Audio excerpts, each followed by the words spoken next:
Bueno, arratsaldeon, ongi etorria, mila esker Esme, zure lan taldeari eta Gifes erakundeari gonbidapena luzatzeagatik eta suizidioaren inguruan espazio bat komunidadean zabaltzeagatik.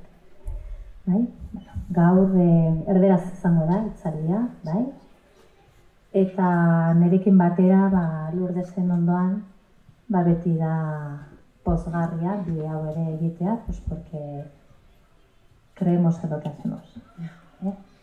Eta, bueno, eskertzen dizut ere bai Lourdes, hemen egoteagatik.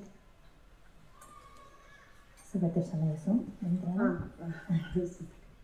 Hola, ¿qué tal? Me llamo Lourdes, soy una superviviente, que es lo que llamamos a las personas que hemos perdido a un familiar de muerte por suicidio, muy importante, como lo decimos.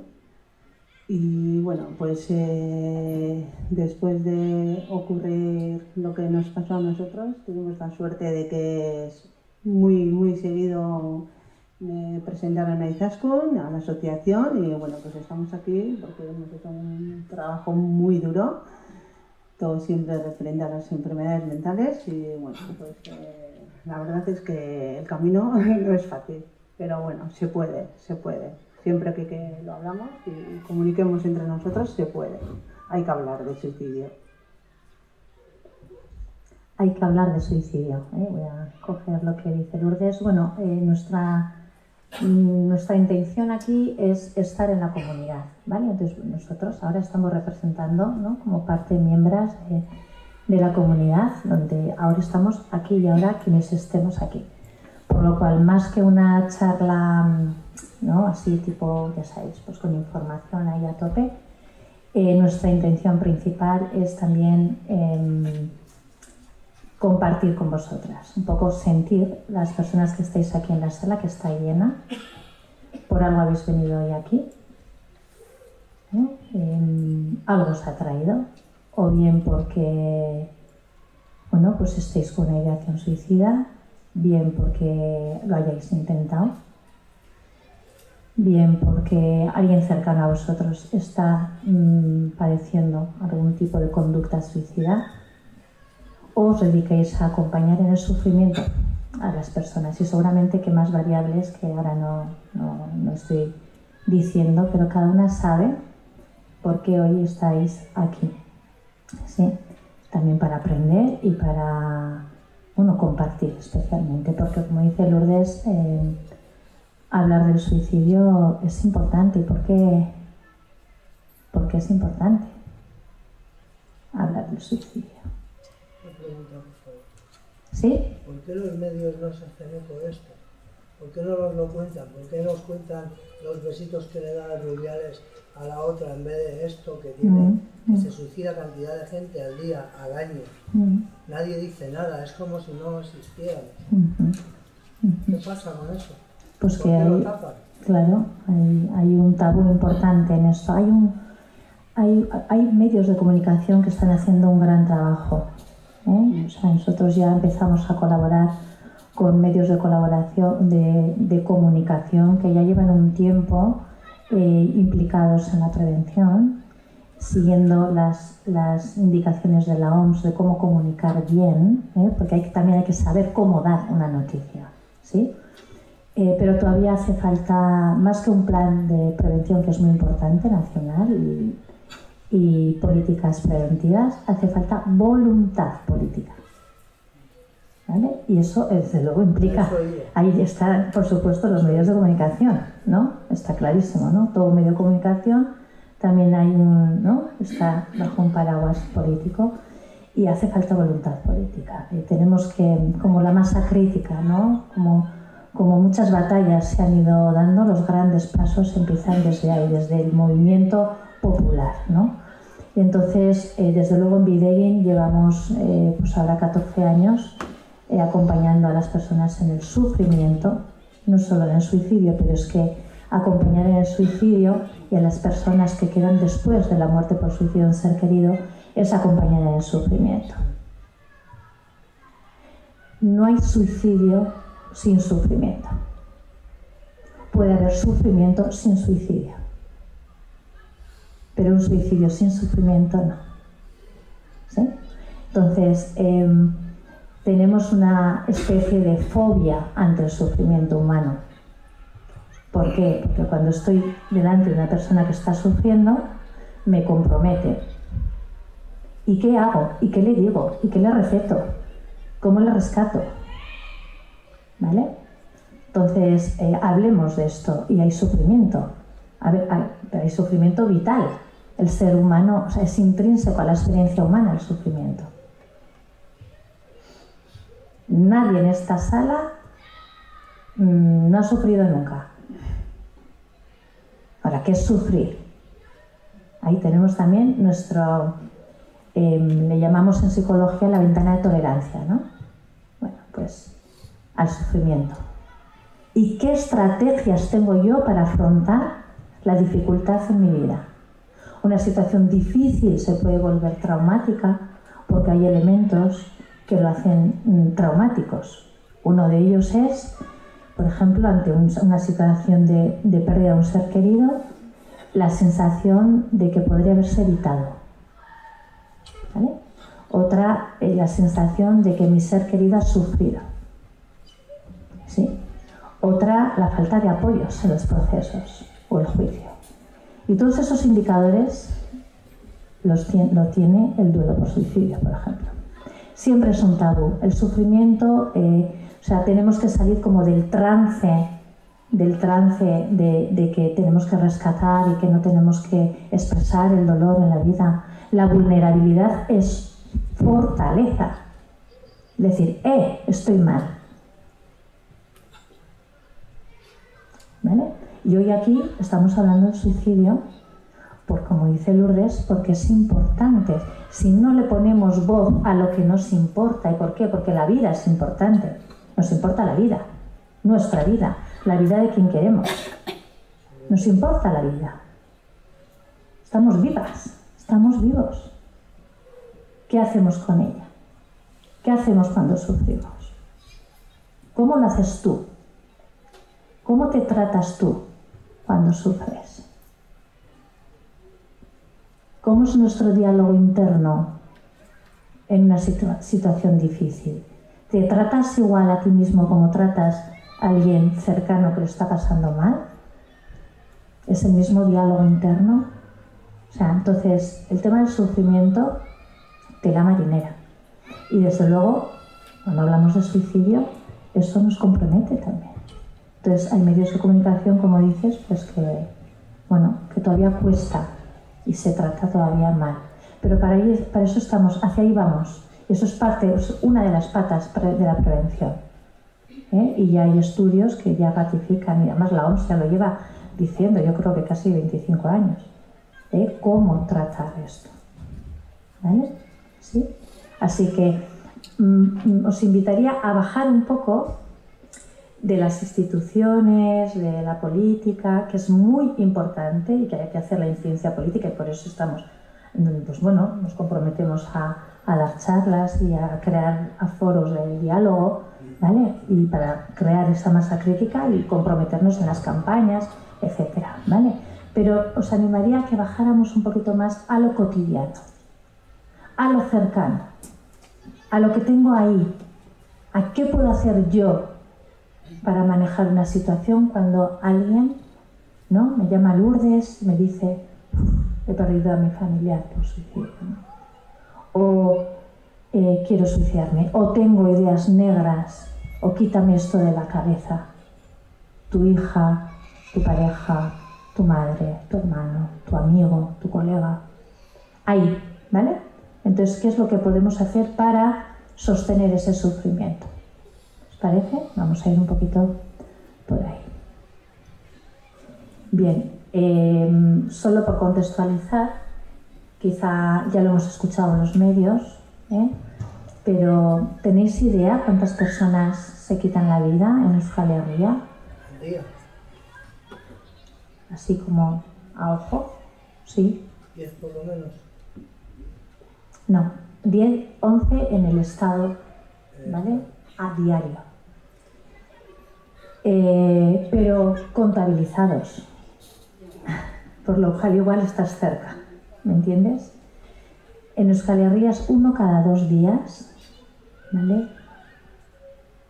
Y los datos hablan de entre 20 y 23 intentos, ¿vale?, por cada un suicidio consumado.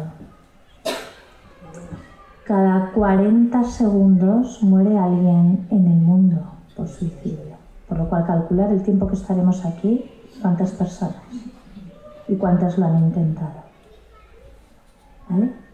Y en un momento, que habéis levantado la mano, ¿sí? Eso estoy hablando de suicidios consumados, ¿vale? El último dato que le tengo por aquí, del 2022 del INE, a nivel nacional, 4.097 es el punto más alto que se ha llegado hasta ahora, ¿vale? La tasa sube aquí. 4.097 en todo el estado, ¿vale? No en Euskal Herria, ¿vale? Son muchas vidas, como para no tomarlo en cuenta, ¿no? Y que hay una desproporción muy grande en comparación con los accidentes de tráfico, ¿vale? Otro tipo de muerte violenta, ¿vale? Entonces, esto lo decimos, está en todos los medios, bueno, se va escuchando cuando buceamos un poco, lo podéis encontrar con detalle, pero lo quería decir porque son vidas. Cada uno de estos números es una vida y una familia afectada. Y un mínimo entre 6 y 15 personas cercanas, bueno, algunos ya hablan de 25, hasta 25, cercanas a esta persona entra en duelo. Y hasta un 35 personas en el contexto cercano, laboral, colegio, cuadrillas, ¿vale? Que se les para la vida. 40 segundos muere una persona y en el segundo 41 ya hay alguien que lo está lamentando. ¿Vale? Bien. Por esas proporciones, en esta sala tenemos vivencias vinculadas al suicidio. Y una ideación suicida no sería nada raro. Es algo cotidiano. Hay un compañero, Pedro Martín Barrajón, que es psiquiatra, que habla que alrededor, es un dato potente, que alrededor del 50% de la población no clínica, sin diagnóstico de alguna enfermedad mental, en algún momento de nuestra vida tendremos alguna ideación o alguna conducta vinculada al suicidio. ¿Vale? Ideación significa pensar en el suicidio. Ahora mismo aquí estamos todos pensando en el suicidio. Realmente estamos como ideando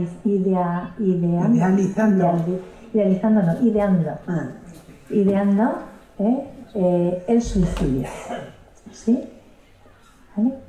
Otra cosa es, de ahí, tener un plan suicida o intentarlo, ¿vale?, y consumarlo. El otro día le escuchaba también a Jon Ormaza, que os recomiendo buscarle por las redes. Psiquiatra, Jon Ormaza, ya le conoces, ¿verdad? ¿Ya? ¿Sí? Un psiquiatra de aquí, de Vizcaya, muy bueno, Jon Ormaza. Comentaba que lo último que se va como investigando y se va recopilando datos desde la suicidología, que las personas que cometen suicidio, la mayoría, lo que es la intención suicida, ¿vale? Porque motivos podemos tener muchos motivos para no querer vivir, muchos de nosotros. Pero una cosa es tener motivos y otra cosa es tener la intención. A mí me pueden desahuciar, a ella también, y yo puedo tener la intención de suicidarme y ella no. Pero motivos tenemos los dos. ¿Comprendéis? Entonces, que la mayoría de las personas que lo intentan, lo deciden el mismo día. Alrededor de un 40% o así, como 5 minutos antes. Y el resto 1 hora antes. A mí me ha dejado así como wow, ¿no? Porque cuando pierdes a alguien por suicidio estás todo el día preguntándote cómo han sido esas horas horas previas. ¿Qué es lo que hice, lo que no hice, lo que no vi, lo que dejé de ver, lo que pude decir o no decir? ¿No lo ves? Pues sí, la verdad que sí. En nuestro caso también, yo siempre le decía a Izaskun, ¿no? ¿Qué hemos hecho mal? O sea, una persona maravillosa, buena, querida, una familia perfecta, porque siempre que hablamos de estos temas, ¿no? Y yo nunca lo callo, siempre digo que soy una superviviente, que mi marido murió por suicidio, la gente se queda como... Es que no hicimos nada mal, o sea, más que quererle, amarle, una familia maravillosa, una madre maravillosa, unas hermanas maravillosas, unos hijos estupendos, de una persona que estaba sufriendo, y sufriendo muchísimo. Y antes estaba hablando sobre eso, ¿no? Cuando alguien te dice, no, pues que no estoy bien, o sea, huimos de todo eso. Y es lo que nos pasó un poquito a nosotros con él. O sea, no sabíamos cómo tratar. Era una persona que siempre había salido hacia adelante de todo, siempre muy valiente, muy deportista, y nosotros acentuamos mucho el tú puedes, tú vas a poder, tú eres valiente, tú... Creo que esas palabras tenemos que dejar de... O sea, no pasa nada por no poder, no pasa nada por caerte, no pasa nada por parar. Tengo una amiga que siempre me quedo, es una de esas frases que me salvaron un poco en esos momentos, que me decía que a veces en la vida hay que parar, dejar de vivir, respirar y volver a empezar. No pasa nada. Y Santi tal vez pues le costó un poquito el decir que necesitaba parar. No vamos a entrar en el tema porque hay muchas cosas, se nos hace muy largo, pero ahí yo he hecho un poco la culpa no la tenemos interiorizada, porque nosotros desde luego culpa lo hemos trabajado un montón y yo no me siento culpable más que de haberle querido, ¿no? Pero sí es verdad que cuando tenemos a alguien al lado que está sufriendo, que lo está pasando mal y que lo vemos, porque cuando pasa el tiempo, cuando entras en video, cuando entras en las terapias, te das cuenta de que es que están sufriendo. Hay que pararse, sentarse y buscar ayuda, porque para vivir siempre tenemos tiempo y la vida es una maravilla, la verdad. Y mucha gente de los que estáis escuchando esto dirá, uff, qué complicado. No es complicado, o sea, nosotros decidimos seguir en la vida y aquí estamos, o sea, ayudando un poquito en lo que podemos, porque es que la verdad que tenemos que aprender a hablar y a contar que estamos mal, que necesitamos parar, que nos hemos equivocado, que nos ha salido mal algo, no pasa nada, que la vida la tenemos ahí y la verdad es que es una maravilla. Mira cómo te miran, todos, con atención, ¿verdad? Porque lo que está diciendo algo muy potente, ¿no?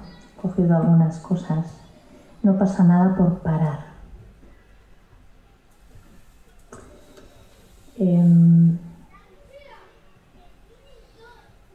Pedir ayuda, ¿vale? Muy importante. Y tomar la decisión de pedir ayuda.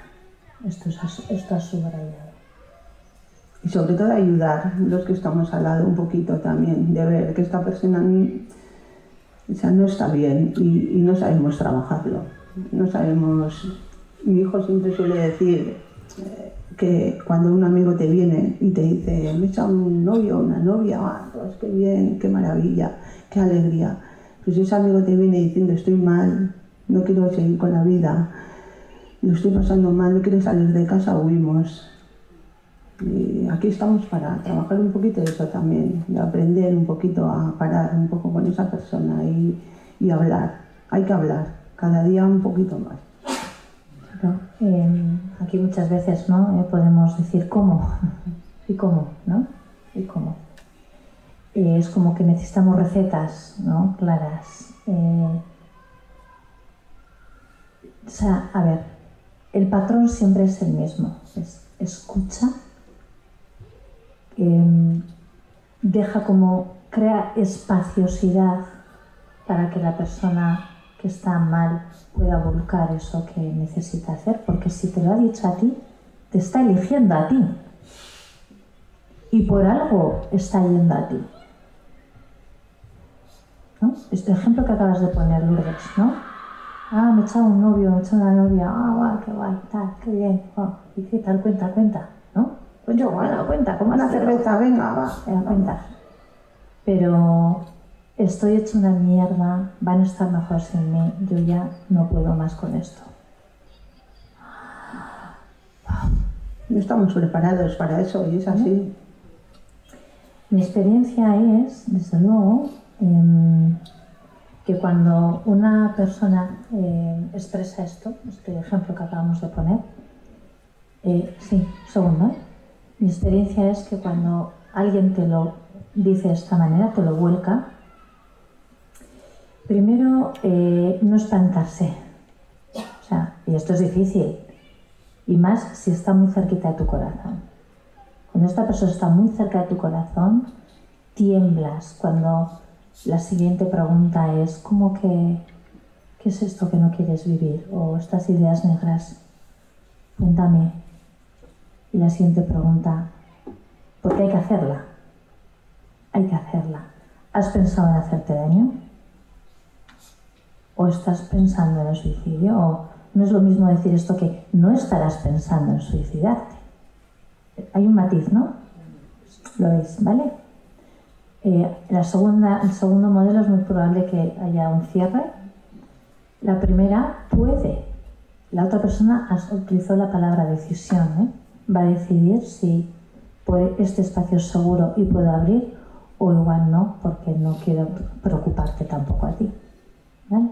Cuanto más cerca están de nuestro corazón es más difícil. Pero es importante que demos el paso a pasar por encima del miedo y a hablar, a llamar las cosas por su nombre y preguntar.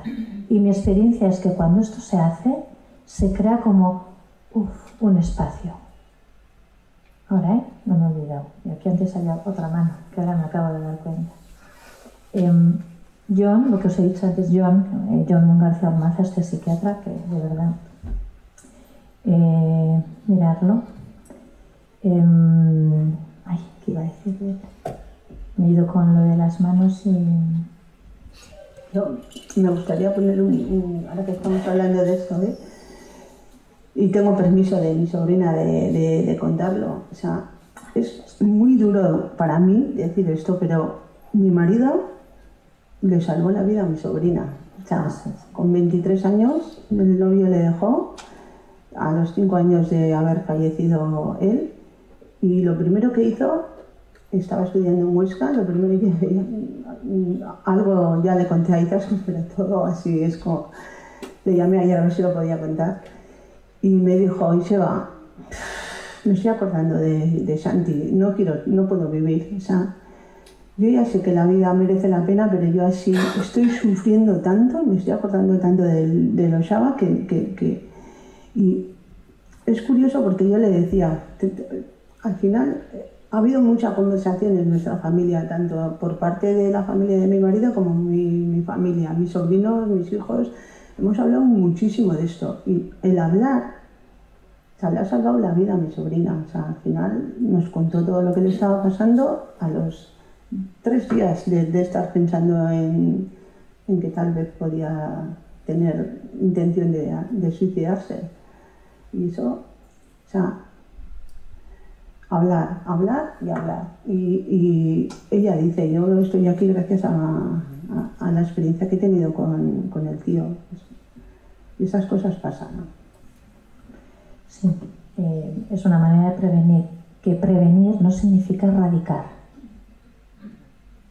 Reducir, sí, como prevenimos otro tipo de conductas, importantísimo.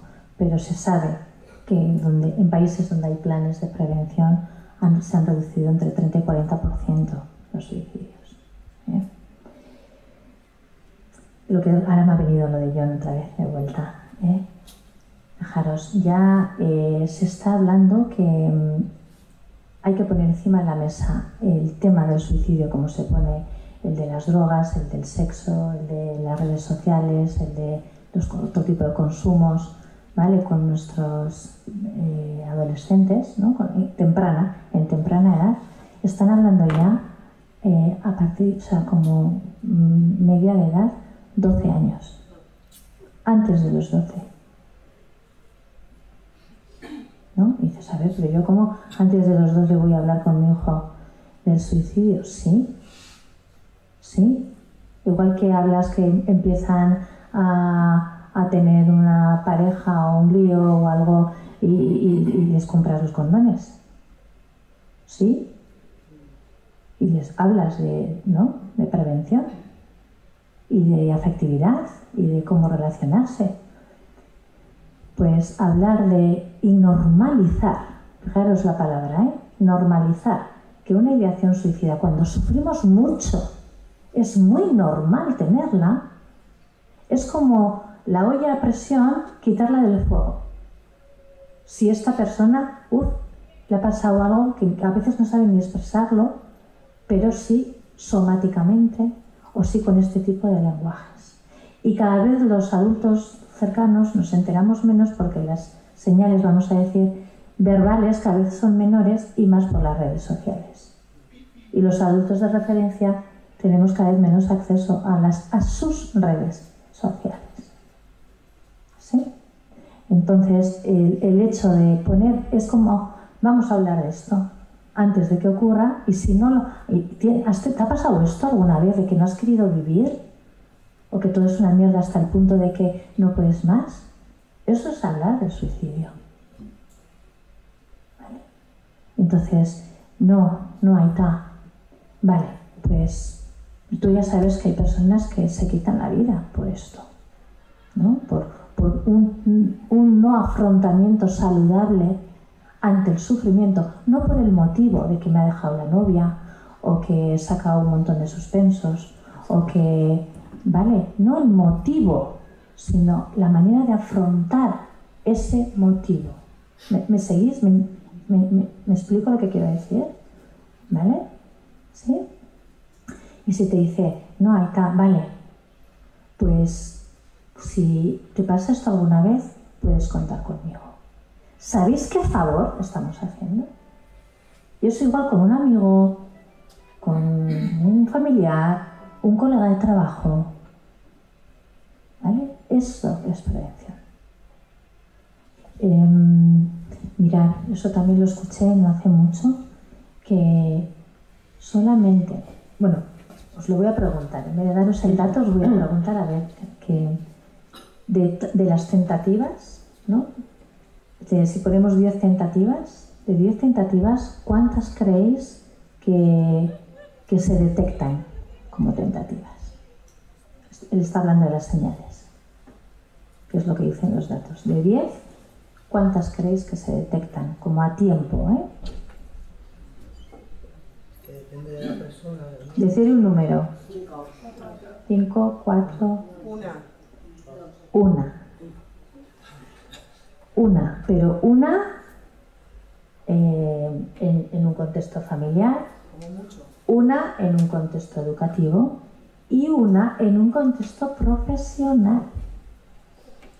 Porque muchos familiares que atiendo, claro, normal, ¿cómo no te vas a enfadar con los profesionales? Dices, a ver, que iba un psiquiatra, estaba con un psiquiatra, estaba con un psicólogo y ha acabado suicidándose. ¿Vale? Ese es otro temazo, ¿eh? Pero los datos nos hablan de lo que se va investigando. Uno, que es como muy evidente, ¿vale? Y muchas veces sabemos que las señales, a veces siendo muy verbales, claras. Mira, en el grupo de supervivientes de Virein ahora mismo hay una pareja por la muerte de su hijo y tuvo permiso, así, en confidencial, quiero decirlo. Y él decía, no puedo más, me quiero suicidar. Más claro, ¿no? Clarísimo, ¿no? Y no han podido evitarlo. No han podido evitarlo. Y estaba en un contexto, una institución, con profesionales. Había, en este caso, había una enfermedad grave mental, ¿vale? Y esas voces no dejaban vivir. Pero el suicidio siempre es multicausal. Y el binomio enfermedad mental-suicidio, no. Hay un porcentaje alto. Antes se hablaba de un 90% de los casos con un diagnóstico mental, aunque no habría diagnóstico, una enfermedad, ¿vale? Mental, y 10 que no. Pero ahora ya se está hablando alrededor de un 60%, ¿vale? Que hay una enfermedad mental claramente enferma, ¿sí? Y hay un 40% que no. ¿Vale? Entonces, las señales, evidentemente, no son nada evidentes, son cotidianas, sutiles, la mayoría de las veces. Y en un contexto adolescente todavía más. Joder, qué adolescencia está teniendo. O ya está con la crisis de los 40, o las que me da igual cuál. Siempre vamos a buscar algo. Mirarlo de frente, o sea, hacerte el planteamiento de que tu ser querido está pensando en el suicidio, te quieres morir. Yo esto también lo he vivido en casa. Y te quieres morir cuando te dicen, sí, he pensado en suicidio. ¿Vale? Entonces, cuando hablamos de señales, nosotras somos como también muy precavidas con esto, porque no es cuestión de revictimizarnos. No lo vi, porque esa pregunta te la haces, ¿no, Lourdes? Sí, hijo, desde luego. En nuestra casa, además, sobre todo mis hijos que ya eran adolescentes, ¿no? No entendían que hemos hecho mal o qué ha pasado. O sea, nosotros trabajamos muchísimo la culpa. O sea, no habíamos hecho nada de eso. Y hay o sea, muy importante que siempre lo decimos en casi todas las charlas, sobre todo nosotras, ¿no? Que lo hemos hablado mucho. O sea, la persona que muere por suicidio, o sea, realmente quiere vivir. O sea, él no se quiere morir, o ella, o sea, no quiere vivir con el sufrimiento que tiene ahí dentro. Y ahí es donde tenemos que poder entrar, que muchas veces Sí. Pues, no es fácil, pero, o sea, esa frase a mí tiene tela. O sea, ellos no quieren morir, no quieren vivir con el sufrimiento que tienen. Y hay mucho dolor ahí dentro que por alguna razón, pues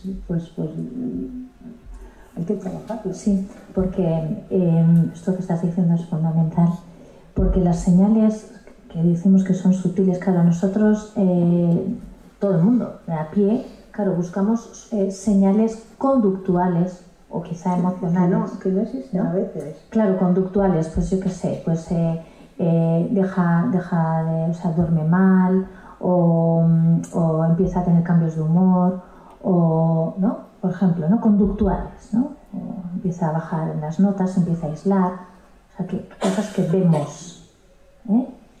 Pero es que realmente las señales de verdad son tan sutiles que tienen que ver con lo que se llaman las 3Ds. 3Ds de Dinamarca. 3Ds. El dolor psíquico, que normalmente muchos se lo comen con patatas, no lo expresan, pero tú ves que algo pasa, que está, no. Pero lo achacamos a lo cotidiano, ¿vale? Pero dolor psíquico, la primera D. La desesperanza, ¿no? Esto ya no tiene remedio. Esto, ¿no? Hay desesperanza, no hay nada esperable a que mejore, ¿vale? Y la desconexión social.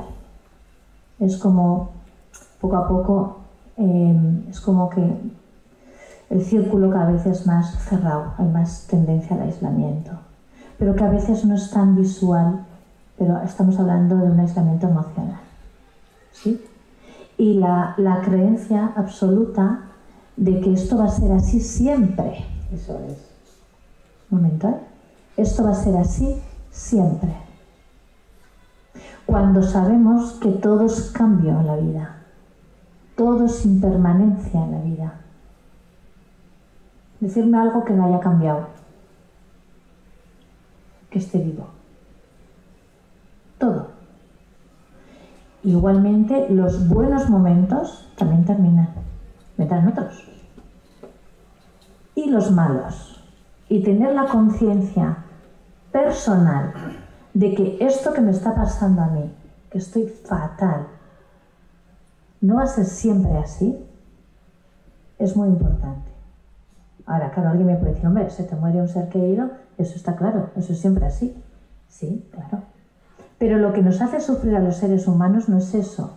No es la pérdida en sí, claro que hay que atravesarla y duele mucho. Pero lo que realmente te va a hacer sufrir como un sufrimiento añadido es oponerte a lo que es. Cuando nos oponemos a lo que es y queremos que sean las cosas como yo quiero que sean, es cuando sufro. ¿Vale? Entonces, si pudiéramos dar volumen a la cabeza de todas estas personas que están luchando entre la vida y la muerte, me gustaría realmente saber cómo es el tono con el que se hablan. ¿Creéis que es un tono amable? Cuando dices oponerte a lo que es, quiere decir a lo que estás viendo... A lo que la vida te está trayendo ahora, tal y como es, con todas sus aristas. Tú estás viviendo ahora un dolor porque pierdes a un ser querido, porque tu madre está con una tentativa, ¿vale? Estás sufriendo tú, estás en una separación, no sabes por dónde salir, lo ves todo oscuro. Y es, o sea, acoger lo que es tal y como es, te puede dar el punto de partida para empezar a tomar una estrategia alternativa para afrontarle de la manera más saludable y menos dañina para ti. ¿Vale? Entonces, no necesitamos dañarnos para estar bien. Pero todos aquí nos dañamos de alguna manera. ¿Quién nos ha hablado mal aquí? ¿Hay alguien que no se habla en mal? ¿Os habéis hablado alguna vez con un diálogo como, joder, no vales para esto, o mejor que te quede otra cosa, o qué estúpido que eres, o me cago en sos otra vez, estás fallando? ¿Quién os ha hablado mal alguna vez? ¿Podéis levantar la mano? Mirad, giraros la cabeza, miraros y recordar esto. Esto es universal, esto es humanidad compartida, esto es lo que nos humaniza. Y en la cabeza de quien está sufriendo, porque todos sabemos lo que es el sufrimiento, nos podemos tratar muy mal. Y la pieza, y voy a poner una palabra tabú también, la pieza es la autocompasión. La autocompasión, que no es la autoestima. La autoestima siempre es yo, cómo estoy en relación a la comparación con la media general. Mi autoestima depende del patrón externo. Pero la autocompasión, teniendo en cuenta que la compasión es esa manera de estar ante la dificultad, el sufrimiento de la vida, con la intención de querer aliviarlo. ¿Vale?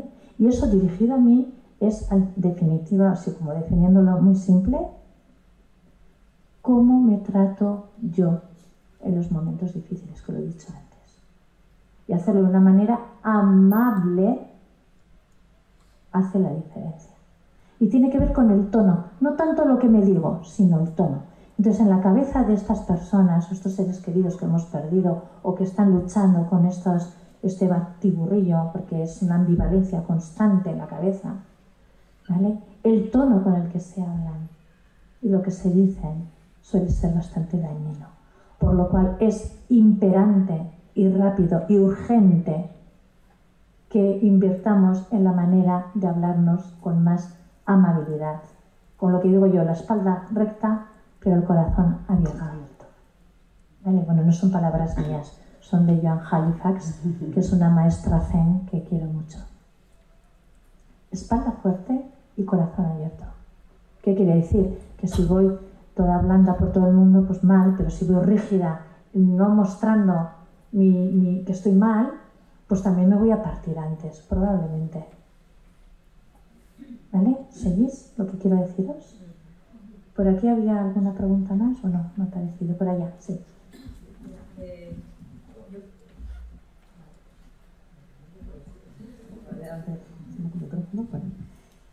No, mira, yo lo que quería preguntar es que si una persona que está mal, que tiene una depresión potente, ¿no? Y esa misma depresión lo que trae consigo es una falta de voluntad, Y esa persona, en vez de decir sutilmente, te lo dice claramente que no quiere seguir adelante o que la vida no la puede afrontar porque es incapaz, yo veo que tampoco hay muchas, o sea, no sé cómo decirte, si una persona no quiere, ¿qué haces? Sí, sí puedes hablar, pero ¿qué haces? Sí. ¿Quieres contestar? Gracias por eso. Mira, muy importante. Cuando dices que esa persona no quiere, ¿no? Yo creo que, me imagino que no sé si estás hablando de... Yo voy a hablar de mi caso personal, ¿vale? Cuando mi marido, las historias personales que le tenían alrededor, que eran tonterías, no podía. A mí, una de las cosas que más me dolió es que tenía alrededor un montón de gente para ayudarle, daba igual quién. Yo siempre decía, da igual, yo, su hermana, hubiéramos conocido igual a Izaskun, a Ingeru, me da igual. Sí quieren vivir, o sea, están pidiendo ayuda a gritos, el problema es que no saben cómo pedirlo, y es donde entramos nosotros, donde entra Izaskun, donde entramos la familia, los amigos. Siempre se quiere vivir. Yo estoy convencida de que mi marido en ese último salto hubiera hecho marcha atrás, porque siempre se puede. Yo lo veo como la falta de no sabemos cómo hacemos, cómo actuamos, cómo hablamos, y lo vamos empujando. Es que no quiere, es que nosotros tampoco podemos, no sabemos cómo entrar. Sí. Es una impotencia grande. Lo que nos has planteado es una impotencia muy grande, eso lo primero. Yo hablo desde mi propio caso personal, Estoy convencida de que mi marido quería vivir, pero no sabía cómo. Y se puede, porque nosotros nos hemos dado cuenta que se puede y que te puedes salir de esto. O sea, nosotros tenemos una vida ahora mismo maravillosa, se puede, pero con mucho trabajo, muchísimo trabajo y mucha comunicación. Tú estás diciendo la persona, pero ella está hablando como superviviente, y lo que quiero añadir es que las personas supervivientes son población en riesgo de cometer suicidio, porque se llama superviviente justamente por el dolor tan traumático que se experimenta tras la muerte del suicidio de un ser querido. Está equiparado, ¿no?, a unos niveles traumáticos muy altos, en los que yo justamente hablo de suicidio justo con los supervivientes, que vienen con ideación suicida y algunos con plan suicida. ¿Vale? Entonces estamos en el mismo punto. Entonces lo que ella está queriendo decir también, que en un momento en el que tú tienes un sufrimiento muy grande, que también hay posibilidades, ¿vale? Por un lado. Pero hay un matiz, Lourdes, hay que verlas, que es donde tú estás diciendo, Elena, cuando alguien no la ve. Porque realmente lo que ocurre en la conducta suicida es primero esa no voluntad de vida, porque están en clave de muerte, porque lo difícil es vivir. Y lo que Lourdes quiere añadir es vivir con ese sufrimiento. Esa es la realidad que tienen, esa depresión de la que estás hablando, ¿no? En la que la persona te dice, yo no quiero estar así, no quiero vivir. ¿Pero por qué? Porque estoy así. ¿Entiendes lo que ella quiere transmitir? ¿Vale? Entonces, eso es el contexto. Como dicen por ahí, una falta de oportunidades, que no las ven. ¿Por qué? Porque están en clave de muerte. Están en que la dificultad es la vida. Entonces nosotros que estamos afuera, vamos a decirle, esta mente, estamos en clave de vida, y tú quieres rescatar a tu ser querido, o le haces más fuerte para ver si espabila, o claro, según lo que te digan algunos profesionales, que también es terrible esto, ¿no? De hazle fuerte, o venga, o... Claro, no sabemos tampoco manejar la depresión. Tampoco. Una enfermedad terrible. ¿Vale? Pero recordar que no es el binomio del suicidio. Hay muchas personas con depresión que no están en clave de muerte. Y otras muchas que no la tienen, que sí. Es multicausal. Pero el fundamento siempre es el cómo afronto yo la dificultad. Para nosotros poder humanizar la mirada a este ser, ¿vale? También es como comprender de dónde viene. O sea, la persona cuando hace una tentativa de suicidio, dicen, ¿no?, los que estudian esto, que mucho antes, incluso años, ya ha pensado en el suicidio, alguna vez. Y motivos ha podido tener muchos a lo largo de la vida, pero vuelvo a insistir, ese día tiene la intencionalidad. Por tanto, si aquí hay clínicos, o que estéis con personas cotidianamente en el suicidio y habéis hablado con alguno de ellos del suicidio, porque ese día nos haya dicho que no, que yo no he pensado en el suicidio y que no, y que estaré tranquilo, que no me voy a suicidar, como alguien me dice de vez en cuando, ¿vale? Yo vuelvo a testarlo al tiempo. ¿Cómo vas con esto? ¿Por qué? Porque sabemos que es ambivalente. Entonces esta persona que te está diciendo hoy esto, quizá en un tiempo deje de pensarlo y vuelva otra vez, ¿vale? Entonces, ¿qué hay que hacer como familia? Bueno, ¿qué hay que hacer? Yo es un poco lo que creo. Digamos que la receta, por decirlo de alguna manera, es la misma. La primera, no espantarse, tomárselo en cuenta. O sea, no es una llamada de atención. No es una llamada de atención, o sí, en el sentido de socorro. ¿Vale? No minimicéis lo que dice. Y intentar crear el espacio para que pueda poner voz a esto cuando dices que no quieres vivir. ¿Qué es? Cuéntame. Que ayudarle, es como el sacacorchos, le estás ayudando a que saque el corcho. ¿Vale? Y desde luego, claro, pedir ayuda también profesional. Y aun y todo, muchas veces no lo vamos a poder evitar. Y si es un familiar cercano a ti,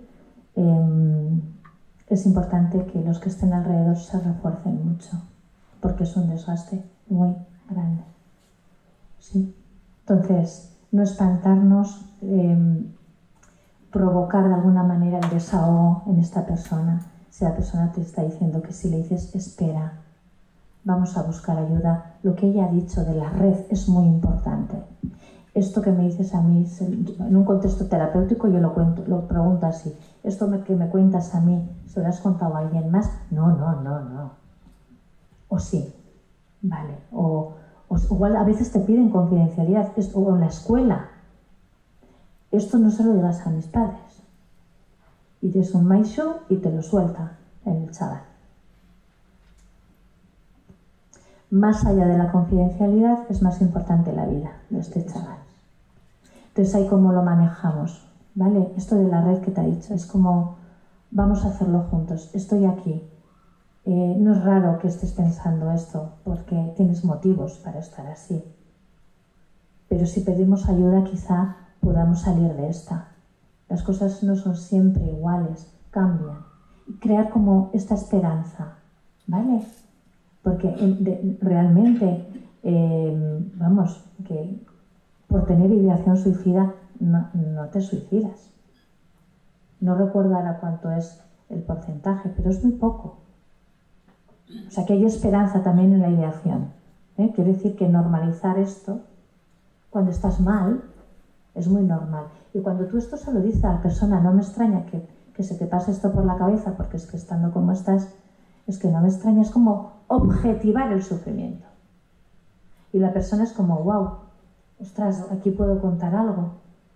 Es como abrir, ¿me entendéis? Es como crear un espacio. No lo que hacemos, vamos, que lo hemos hecho, yo también lo he hecho, ¿no? Hasta, bueno, pues ahora intento hacerlo menos, pero yo también lo he hecho, claro, de, ay, a ver, pero ¿cómo dices esto? Hombre, ¿qué cosas dices? Porque nos duele y nos hace temblar, ¿vale? Entonces, crear espacio para el otro, buscar ayuda juntos, y lo de la ayuda, también pactarlo con la persona, ¿no? ¿Quién quieres que esté aquí en este equipo para ayudarte. ¿A quién traerías? ¿A quién se lo contarías? Porque a veces con la buena intención, bueno, pues vamos, si eres un maishu, por ejemplo, ¿no? Vamos a decirle a la Ita. Igual una de las causas por las que te quieres morir es porque tu padre te está dando por saco. Y justo es quien no quieres que esté ahí. ¿Vale? Entonces, preguntar, abrir. Crear espacio. En nuestro caso, ¿no? Cuando empezamos con la recuperación, yo a mis hijos siempre les decía lo mismo, o sea, por favor, hablarlo, o sea, no necesariamente conmigo, yo estaba peor que ellos, evidentemente estaba para poca ayuda y yo era consciente de eso, pero buscar a alguien y cada uno se buscó a su personita. O sea, de que hoy todavía, 6 años después, esas personas siguen acompañándoles a ellos. Y yo en ningún momento me sentí como que, no puedo ayudar a mis hijos, todo lo contrario, o sea, yo no podía ayudarles. O sea, en ese momento yo necesitaba ayuda. Entonces, ellos siempre me han agradecido un montón el tema de que les di la oportunidad de que buscar a alguien donde podéis contar lo que se está pasando, cómo se estáis sintiendo. No pasa nada si no es conmigo. Y yo, de hecho, esas conversaciones que tuvieron con esas familiares y amigos, nunca he preguntado. Como hoy, que hablamos un montón de todo esto y todos los días. Mi hijo el mayor también se dedica un poquito a ayudarle a Izaskun y ha aprendido muy bien. Y no pasa nada tampoco por no ser tú el hombre ese donde apoyarte, que a veces el hijo, el marido, la mujer, el hermano, no tienes por qué siempre, es que a mí no me cuenta nada, pues no, buscar a esa persona que tal vez pueda ayudarle a comunicarse y a decirle cómo se siente. Muy importante. Y también algo que hacemos es como lo que llamamos explorar el riesgo, ¿no? Porque cuando alguien te dice eso, que no puede más, pues es como explorarlo un poquito, atrevernos a explorarlo, ¿no? ¿Y qué piensas? ¿Qué estás pensando? ¿Qué sientes? ¿Has pensado en el suicidio? ¿Dónde? ¿Cuándo? ¿Cómo? Y si cada vez, si la persona se va abriendo y te va respondiendo, y o sea, todo es como afirmativo, vemos que el riesgo es alto. Entonces, es importante entonces acompañar a esa persona, ¿vale? A veces tenemos que llamar a urgencias, ¿vale? También a un 112, ¿vale? Y estar ahí cuando el riesgo es muy alto.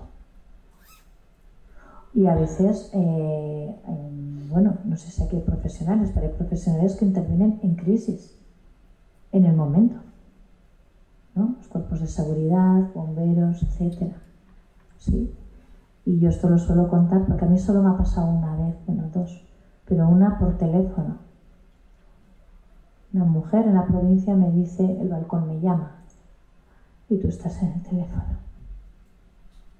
Pues terrible, difícil, pues haces desde el instinto lo que puedes. Entonces ahí, más que empezar a decir, pero ¿cómo vas a, cómo vas a hacer esto? Tienes a tu hija, a tu niña.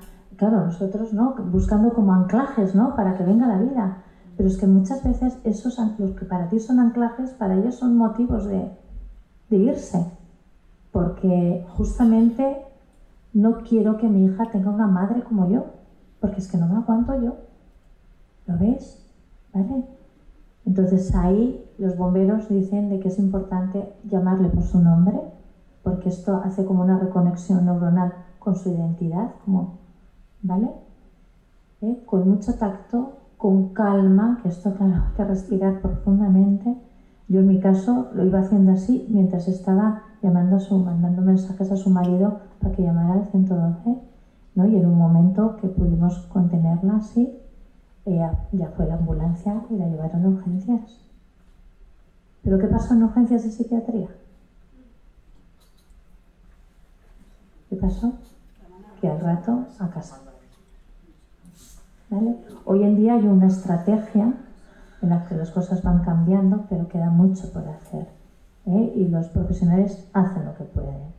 Ahí se está haciendo trabajo, pero queda mucho todavía por hacer, mucho, ¿vale? Entonces aquí nosotros lo que hicimos fue un ingreso domiciliario.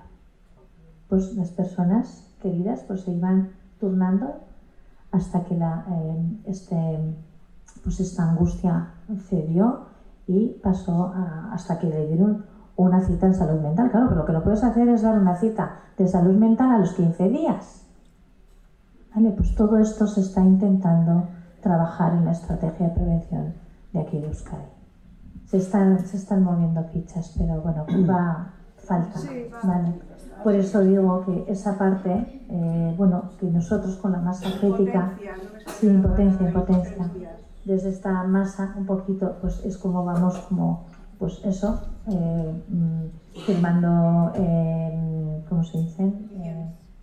Peticiones, empujando un poco para que, a ver, yo que empecé con esto hace casi 15 años a lo que ahora hay, yo veo cambio, hace falta mucho, pero sobre todo la voluntad política, hay que invertir en esto. Yo tenía una consulta que a ver si soy capaz de formularla bien.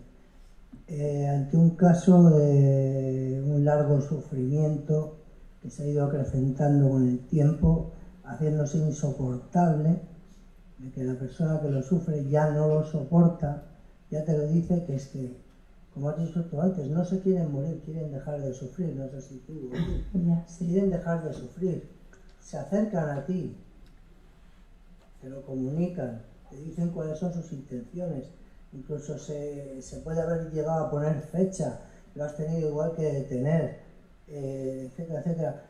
Yo quería preguntar si hay algo, aparte de los profesionales, si hay alguna manera básica de actuar nosotros pues para no perjudicarle o para ayudarle en cierto modo, pues aparte de los servicios profesionales, psiquiatras, psicólogos, etcétera. Porque si te lo han dicho a ti, si se han abierto a ti, como antes has comentado, pues es por algo, es porque te están buscando, porque te han dado esa confianza. Entonces, ¿qué cosas, pues igual básicas, podemos hacer o qué cosas son contraproducentes? A ver, algo que, por ejemplo, a evitar, desde luego, es minimizarlo. Esto ya se te pasará, ¿no? ¿Qué tonterías dices? No, o retarlo. ¿A que no? Tampoco ha sido. ¿Vale? O sea, estas dos cosas, por favor, tenerlo muy en cuenta, porque también cuando, por ejemplo, estás con alguien cercano que ha tenido varias tentativas, estás tan agotado, ¿no? Que aparte que es un sin vivir, cada vez que pues te suena el teléfono o apagas el teléfono por un rato y luego lo enciendes o lo que fuera, ¿no? Puede llegar un momento en que llega a decir, sí, ya lo hace de una vez. Es muy humano. Ayer en el grupo de supervivientes una persona decía, es que yo descansé, y esto es un tabú también decirlo, pero cuando tú ves a tu ser querido sufriendo tanto, que lo has dado todo, que habéis hecho todo lo posible, ¿vale? Cuando sientes que estos cartuchos ya están, ¿no? Todos, ¿no? Puede haber una parte, y esto lo subrayo así, una parte de mí que puedes sentir como ya ha dejado de sufrir porque eres testigo de su sufrimiento, ¿vale? Y ahí pues hemos hecho lo que hemos podido, ¿vale? ¿Sí?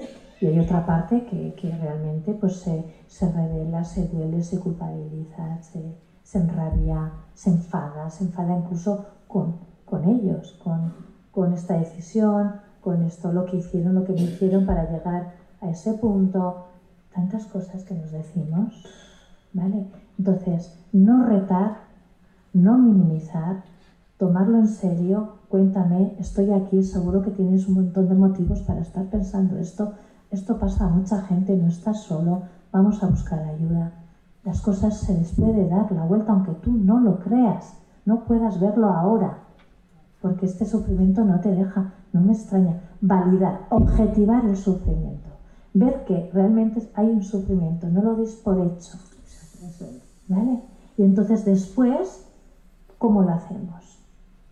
Estoy contigo, vamos a intentarlo. Hay que entrar los profesionales, pero nosotros, la comunidad, porque esto cada vez también ya se está viendo, que el abordaje tiene que ser intersectorial. O sea, comunidad, escuela, casa, profesionales, salud laboral,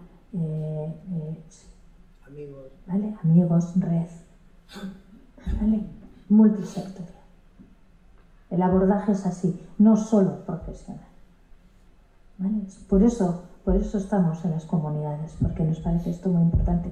Y eso lo podemos hacer, podemos ayudar a reducir la velocidad mental de alguien. Cuando un otro entra en contacto y no lo enjuicia, no tiene prisa. Muy importante. ¿Vale? Lo toma en serio. Y no hay otra receta. Porque al final es cómo hago yo, cómo diría yo. Igual os podéis hacer una pregunta que yo me la hago muchas veces. A ver, quizás con esta persona, ¿cómo creas seguridad? ¿Vale? El colchón de seguridad. ¿Cómo lo hago yo para crear un vínculo con esta persona seguro? ¿Qué es lo que necesitamos nosotros cuando estamos mal? Pues alguien que nos escuche, que no nos empiece a contar sus penas. Pues estoy contando la mía, ahora no me cuentes la tuya. Yo creo que has dicho de objetivizar los problemas es muy, muy importante. Mucho. Porque si el problema que tú le cuentas a alguien, que te está contando, por no ver sufrir a la persona que nos lo está contando, lo que solemos hacer lógicamente es intentar minimizarlo.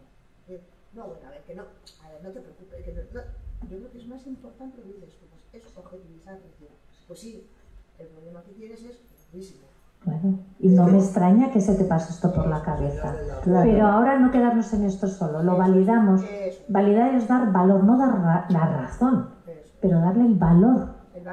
Y estamos dando el valor al sufrimiento del que estamos siendo testigos y que el otro está haciendo que tú seas su contenedor, porque te está eligiendo a ti.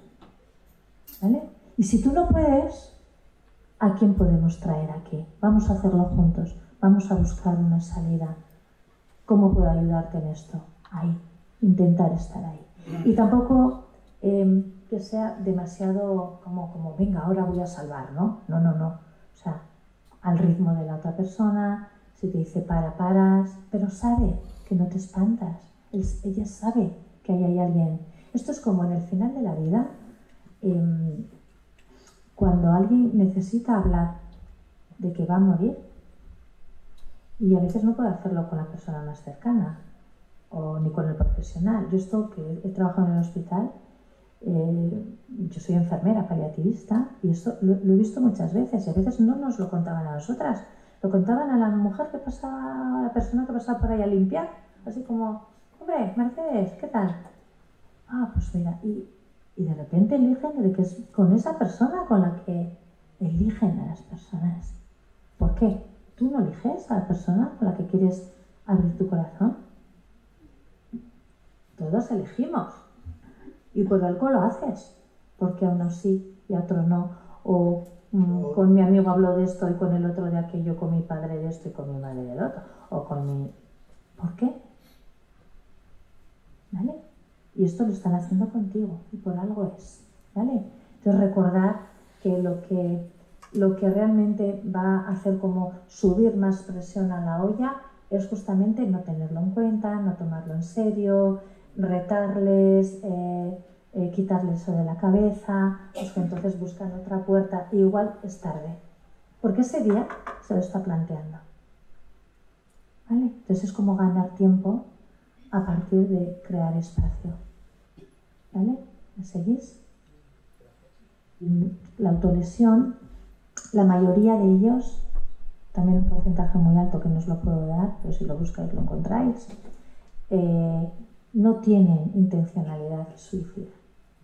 Es una autorregulación, la mayoría de ellas, de este sufrimiento psíquico, el dolor psicológico, este emocional, todo lo que se mezcla ahí, es una manera de volverlo físico en el cuerpo, para autorregularse. ¿Vale? Pero ¿qué es lo que pasa? Que esto, cuando se vuelve en una conducta repetitiva, lo que va haciendo, ahí puede haber un riesgo de que un día pues que se te vaya la mano. Porque lo que van creando es más tolerancia al dolor físico. ¿Vale? Entonces, pues, estar atentos a las maneras de autolesionarnos, si las vemos, ¿vale? Pero hay muchas maneras de hacernos daño, no solamente dándonos cortes con un cúter. ¿Vale? Hay muchas maneras de autolesionarse y de hacerse daño. En el caso de los adolescentes o menores, en las redes no hay a veces un efecto, se banaliza este tipo de hechos, de autolesionarse o el suicidio incluso. Está muy bien hablar del suicidio, pero tienes que estar preparado. Sí. Y depende a qué edades, parece atractivo. Sí. Y parece la solución. Sí, porque hay riesgo. Hay como riesgo, ¿no? Hay uno de los factores que vemos, uno de los factores que vemos en los chavales, también en adultos, pero en menores, con adolescentes o jóvenes, es la impulsividad. ¿Vale? Entonces, y es este acercarte al riesgo, ¿no? Como que, bueno, en uno de los colegios que estuvimos Chema y yo, aquí en Donosti, nos dijeron algunos tutores que los chavales, había una cuadrilla de chavales que quedaban para autolesionarse. Quedaban a ver quién se hacía más cortes. Y claro, ¿a qué responde? ¿No? Pues también hay como ¿cómo se dice? Un rasgo de pertenencia al grupo, ¿no? Bueno, pues es como un autodefinirte una identidad de pertenencia, ¿vale? Entonces lo que aquí, un poco la psicoeducación va en la línea de que podemos desarrollar esos vínculos, ¿vale? Pero sin tener que hacernos daño, ¿vale? Pero está claro que a veces esto que has dicho, ¿no? En chavales, que puede ser como atractivo cuando hay un riesgo, igual que con quien pone la moto a no sé cuánto, o se toma un montón de alcohol hasta perder la conciencia. Esa es, bueno, pues uno de los rasgos cuando eres adolescente, en el que nos ha pasado, a mí me ha pasado, que digo yo, madre mía, pero yo cómo hacía eso cuando, Dios mío, no ves el peligro, ¿vale? Pero eso es como el comienzo. Entonces aquí es muy importante educar a nuestros menores, a nuestros hijos, alumnado, ¿vale? Sobre buscar estrategias de afrontar lo difícil sin tener que dañarnos, ¿no? Pero no en lo teórico, también aplicarnos y transmitirlo con el ejemplo cercano, ¿sí? Porque a veces los adultos de referencia no damos la mejor versión, ¿sí? Es una de las grandes ausencias en lo que es en las terapias o en los acompañamientos en estos casos. La colaboración con la familia por el voto, vamos a decir, la confidencialidad de la que hemos hablado antes, ¿vale? O la protección de datos. Es cierto que, claro, tú como paciente, si tú decides que a mi familiar no le digas nada, como profesional ahí estás muy pillado, tienes que negociar, ¿vale? Pero puede haber, este caso yo lo he vivido, ¿no? A mis familiares nada. Claro, y tú estás en una relación terapéutica que sabes que para esa persona es muy importante. Pero yo ahí con ella suelo negociar, si tu vida está en riesgo, le suelo decir, pues mi confidencialidad o mi amistad o mi relación terapéutica se acaba, pero por encima va la vida. Y entonces ahí, No es el caso. un segundo, solo, pero ahí es cuando negocio a quién quisieras que estuviera en esta red.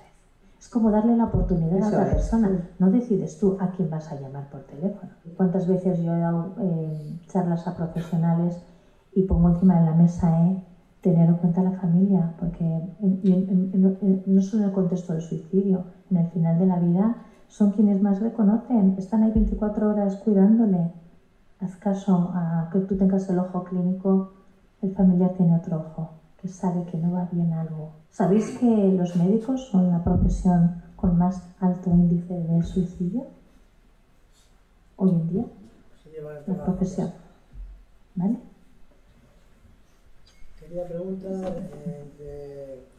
el tema de los suicidios, de la gente que se suicida, si hay alguna relación entre edades o hay edades en las que se suicida más gente o es independiente de eso. Sí, bueno, los datos, bueno, uno de los factores de riesgo, vamos a decir, es ser hombre. Ser hombre, se suicida. Ser hombre mayor de 19 años. Mayor de 19. Sí. ¿Vale? Estoy diciendo los datos. O sea, hay más hombres que se suicidan y más mujeres que lo intentan. Eso lo tenía oído. ¿Vale? Sí. Luego la edad... Ahora, sí, la edad central está más o menos, os lo digo un poco a ojo, 40, 45, 65, la mayor tasa, ¿vale? O sea, el mayor número de suicidios, pero en cuanto a tasa de población, mayores de 80 años. Mayores de 80. O sea, si tú cuentas la población mayor, en mayores de 80, se suicidan más gente que en otros rangos de edades. Pero no se habla del suicidio en mayores. Ojo. Y luego en edades tempranas es la primera causa de muerte externa entre adolescentes. Pero en cuanto a tasa de número de suicidios por población, ¿vale? En mayores de 80. ¿Se ha notado de algún modo, desde la entrada de los móviles y redes sociales, que haya subido el aumento de suicidios entre los jóvenes? Bueno, no te puedo contestar a esto, sí que se han notado, los últimos datos sí hablan a raíz de la pandemia, que hemos hecho todos un crack de salud mental y que las tecnologías, evidentemente, claro, hay muchos, por ejemplo, hay factores de bullying, de acoso cibernético, sí, de que es uno de los factores, pero vuelvo a insistir, que no es tanto el motivo, la causa o la situación, sino que estos adolescentes o estos adultos, la capacidad que tengamos de afrontar el sufrimiento. O sea, puede haber mucho bombardeo, pero si yo cultivo mi capacidad de afrontar el sufrimiento sin dañarme, tratándome con autocompasión, amabilidad, bienestar de mi parte, me te puede pasar lo mayor, bueno, terrible del mundo, que no te suicidas. ¿Vale?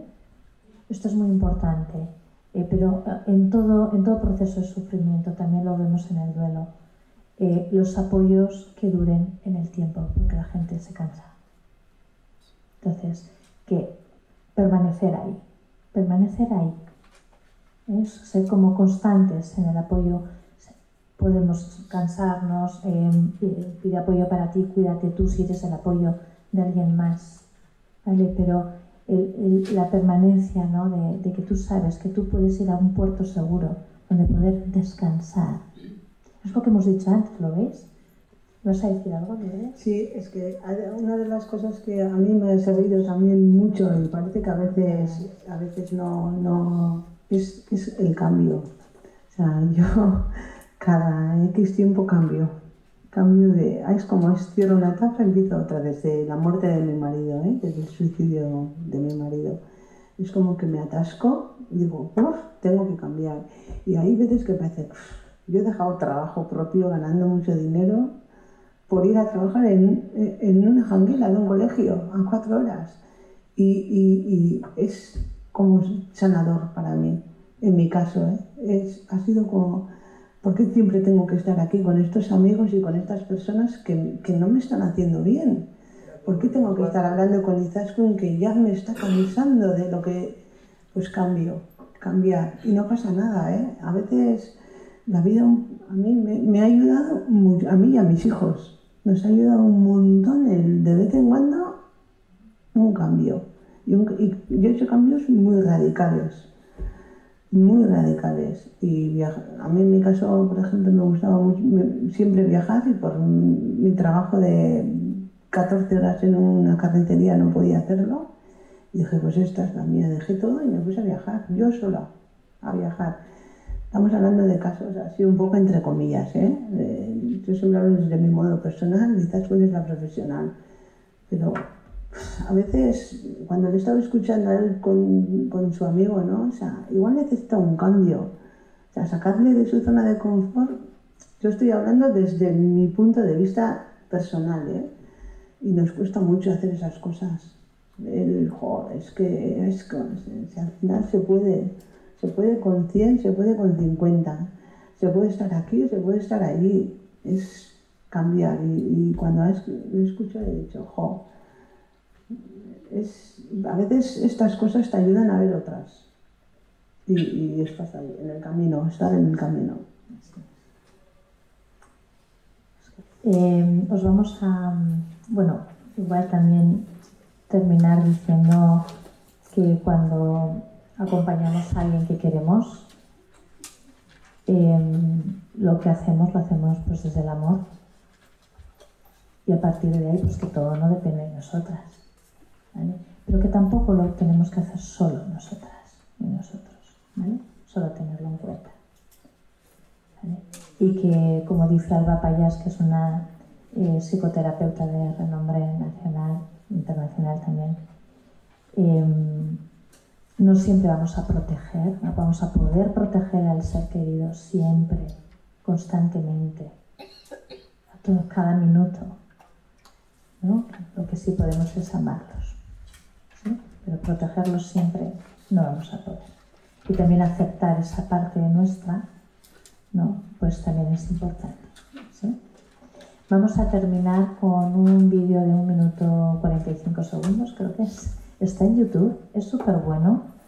Lo hicieron 4 chicas, creo que eran chicas las 4, como trabajo de fin de carrera de psicología de, creo que la facultad de Alcalá de Henares, bueno, no lo sé, luego lo miramos en los títulos del final.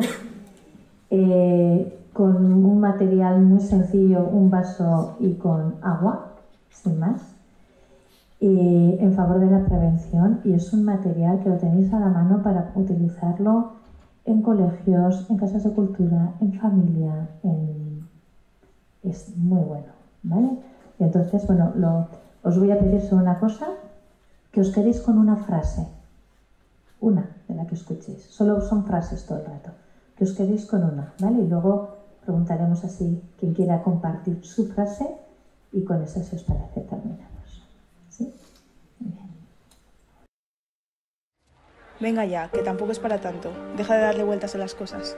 Pero que tampoco tienes motivos para estar así.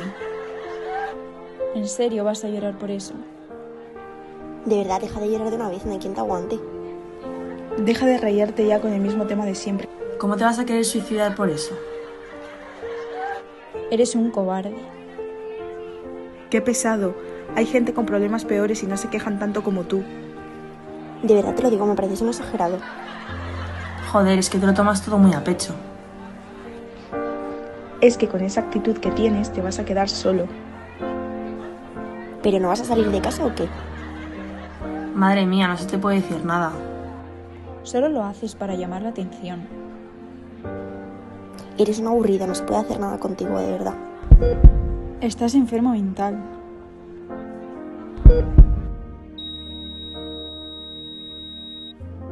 No pasa nada por llorar, yo estoy aquí para escucharte. Estamos contigo. Yo estaré a tu lado. Vas a conseguir salir de esta. ¿Quieres que demos una vuelta y hablemos? ¿Necesitas desahogarte? Podemos hablar de lo que quieras. Eres muy valiente por pedir ayuda. Todos tus motivos son válidos. No eres ningún exagerado. ¿Te apetece que vaya a verte? Me gustaría ayudarte.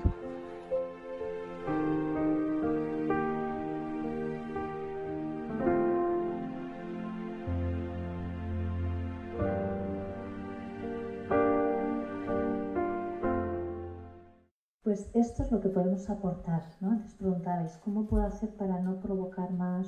¿Vale? Está al alcance de todas. Y esto ayuda. De la segunda parte del vídeo, cuando el vaso empieza como a, ¿no?, crear espacio, ¿alguna frase? Eres un valiente por pedir ayuda. ¿Una más? Estoy aquí para ayudarte. Estoy aquí para ayudarte. ¿Te apetece que vaya a verte? Todas tus razones son válidas. Todas esas frases son positivas. Al contrario que el primero. Así es, eso es. Pues que nos acompañe esta imagen para que podamos ir colaborando en este vaciado de las personas cercanas. Eskerrik asko.